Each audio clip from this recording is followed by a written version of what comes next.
Okay, welcome back everybody. I'm here today to tell you about all my D movies. I've done the zeros through C, and actually okay. Yes, I've done 0 through C, and now I'm on to D. Alright, so first up, we got the lovely original steelbook for The Dark Knight, which looks very, very nice. Very nice indeed. I actually sold my original copy of The Dark Knight and got this one for $5. I believe I ended up selling the original copy for something like $2 or something like that. That's how easy it is to find in the market in the wild, that you can literally go on eBay and find it for like $2. I sold it along with Batman Begins Blu-ray for like 5 something on eBay. So yeah, anyway, The Dark Knight steelbook, beautiful, delicious, and bare bones inside, but at least it looks good on the outside, right? That's why you get it. Next up would be the one I want a steelbook for, but I never got around to, and this was on sale on Black Friday 2013 for $4, so The Dark Knight Rises. At least I have it in my collection, and it's got that nifty little, sorry, my cat's at my door, nifty little thing going on there with the cover. Next up, Darkman, the original release, sadly, not the new release. When I got this, I had no idea that they were doing a new release of it, and I didn't think with the popularity of this title that they would do a new release of it, so I got it, and I guess I sort of kind of regret it, because it's bare bones. It's a bare bones edition. Essentially, I have to pick up the not bare bones edition now. Next up, Deliverance. I believe this is also the original release of Deliverance, but it's not that bad actually, and it's got the 4-part 35th anniversary retrospective and a couple extra special features here. I believe it's got a similar transfer, if not like, it's basically the same from what I understand to the new version. So I never bothered to pick it up, even though they did have a nice looking digibook for this one. I figured I already have it. Why would I go to the trouble of buying it again? And then Demolition Man. How can you not have Demolition Man if it's on Blu-ray? I mean, it's Demolition Man. It's good, cheesy fun. Recently saw these two in Expendables 3 as well, which was funny because it featured them, Sylvester Stallone's character here, trying to free Wesley Snipes' character from prison. Next up, The Descent, a genuinely creepy horror movie that did not get enough praise, did not get talked about enough in my circles, at least. I mean, maybe in your circles, but not in my circles. So, yeah, very good movie. If you have not seen it, it's a great horror movie. You definitely need to see it. Don't get it mistaken with The Ruins. The Ruins is crap. And don't watch the sequel to this one, which is also crap. The Descent. Just The Descent. That's all you need. Despicable Me, which I got this year on Black Friday for $6.96. Pretty dang good deal for a pretty dang good movie. Have not seen the sequel yet, but I would like to. Anyways, next up, $4 a piece. We got Die Hard. How can you go wrong with Die Hard? Hey, it's Christmas time now. Thinking about, watching these ones. Die Hard 2. Die Hard with a Vengeance. And Live Free or Die Hard. I toyed with the idea of getting the 5th one for $4 on Black Friday this year, but I've heard so many bad things about it that I really didn't even want to chance it. District 9 is an amazing science fiction movie from this really rebirth in science fiction that we've seen over the past 5 to 10 years. And I absolutely loved it. Produced by Peter Jackson, directed by Neil Blomkamp, I'm sorry, who has gone on to do some interesting stuff. And it's just a really great movie. I was just totally engrossed in this movie. I didn't know if I would really like it as much as I did, and I fucking loved it. Yeah, so I've got the version that has the nifty little, it's so tight, slipcover here, embossed, very nice. I don't know how many of these have the slipcover, or had the slipcover, but I got it like a few weeks after it came out, so yeah, awesome. And then next up was Django Unchained, which I got 2013 Black Friday for like $9.96 or something like that, and every penny was worth it. Very good movie. My hair is a mess, but whatever. If you care, why are you here?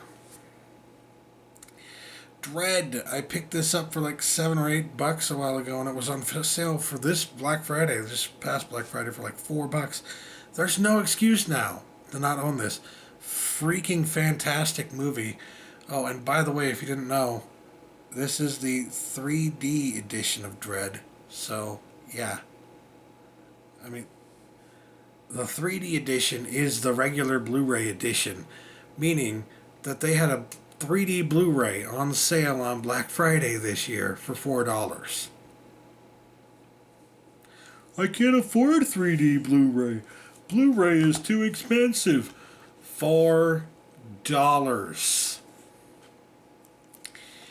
Next up is Drive, which I really enjoyed. I felt it was one of the best movies of the year, and that it came out, I mean.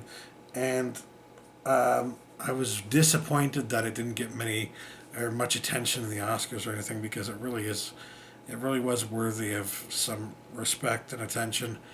And it really put Nicholas Winding Refn on the map for me, because until this I didn't really know who he was, and then I went back and watched Bronson, and I watched Only God Forgives, and I'm just, wow, this guy's awesome. He has an amazing visual style, and I've seen interviews with him now. Just, this guy is really good. He knows what he's talking about. He knows what he's doing.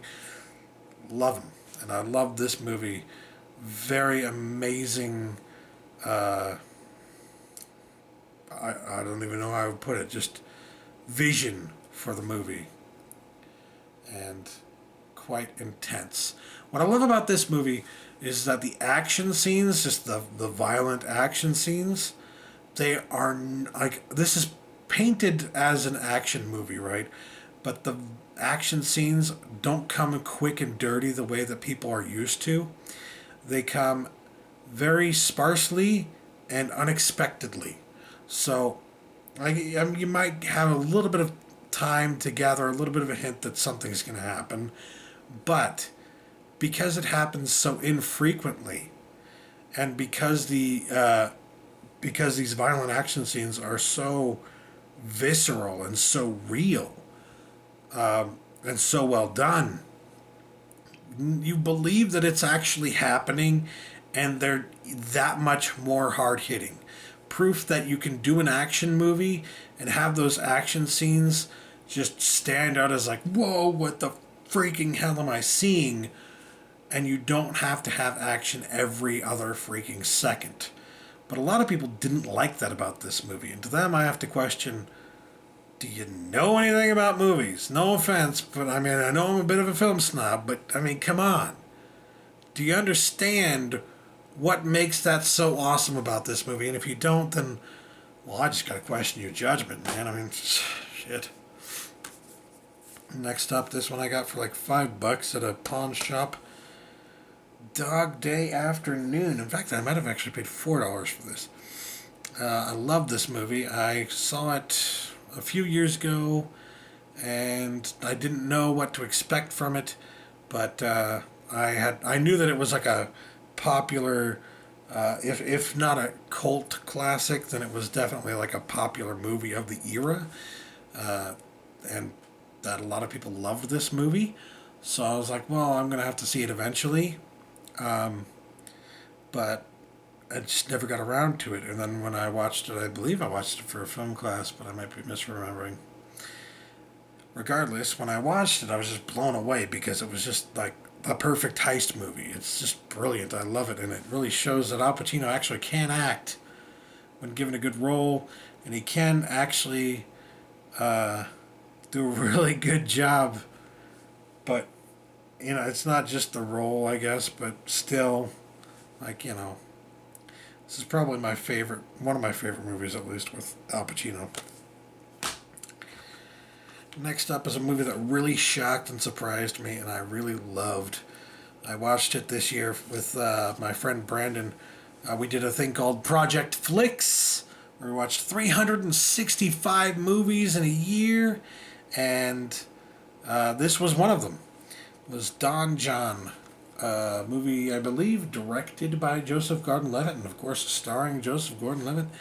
And it is essentially a romantic comedy for and a dramatic, rom- I hesitate to say romantic, but it is kind of like a romance movie for guys.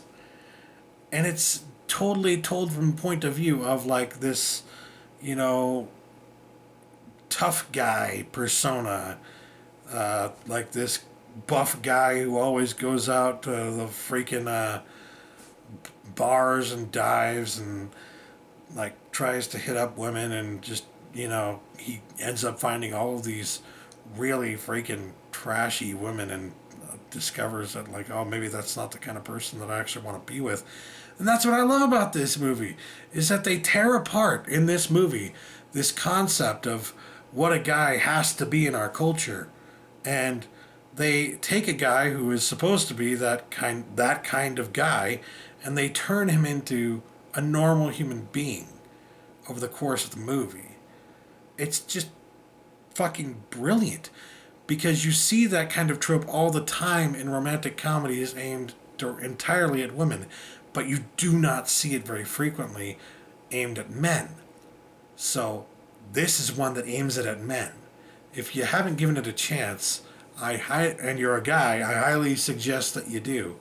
If you're a woman and you've seen a bunch of romantic comedies, a bunch of movies like these before, but you've never seen one that was aimed directly at men before, it's worth a shot. I mean, you might not understand everything in it, but it's worth a shot. I mean, I think you would. It's pretty obvious, basic stuff, right? I mean, there's nothing in there that's incredibly difficult to understand, and that's not me being a sexist prick saying that, oh, women don't understand things, but I'm just saying, not all women want to see a movie aimed at men. That's I guess what I'd be getting at there. Don't call me a sexist. Anyway, Dumbo. Who am I kidding? Not many women watch my videos anyways. But yes, I love Dumbo.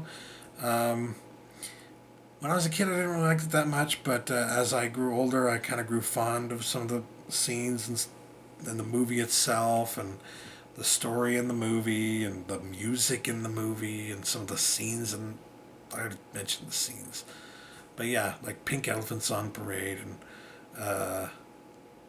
that song that makes you cry every time about his mom, and then the song when they're like hoisting up the tent. I mean, every now and then I'll find myself actually singing tunes from this movie, even though I never really remember watching it that much as a kid. But it still left its mark on me, right? So might as well have it in my collection, right? I believe I got this on sale from Barnes and Noble for like $15. It was like a really good sale that they were having a few years ago. I remember exactly the case of how it happened. I went on a date. My date didn't show up, so I spent the money that I was planning to spend on dinner on Blu-rays. That's the kind of guy I am. Like, oh, you stand me up? Okay, whatever. I'm going to get Dumbo. I'm going to go home and watch Dumbo. Anyway, last but not least in my D section, Dutch. If you haven't seen Dutch, you don't know what Dutch is, I highly recommend it. It is first of all, it's one of the only Thanksgiving movies out there. There aren't that many Thanksgiving movies out there, right?